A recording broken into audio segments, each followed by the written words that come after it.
Okay, this is a timber hard wax. So this timber hard wax can be used for interior, even for exterior also. It's using this linseed oil, tung oil, and also our palm oil in Malaysia, palm oil. Yeah, it's very friendly to use. No formaldehyde, non-toxic. Yeah, it's a very low auto. What you do is just straight away. You can apply with straight away. It comes with a matte and gloss finishing.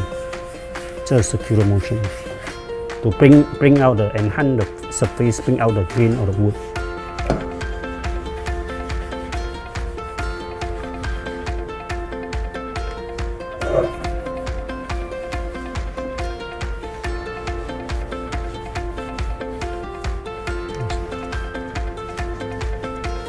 This timber harvest dry about 4 to 6 hours.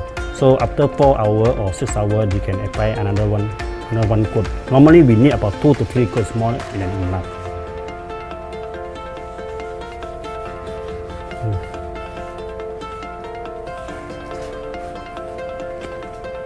So after that, just clean with a piece of cloth, just make clean, slightly white, slightly for better fast drying.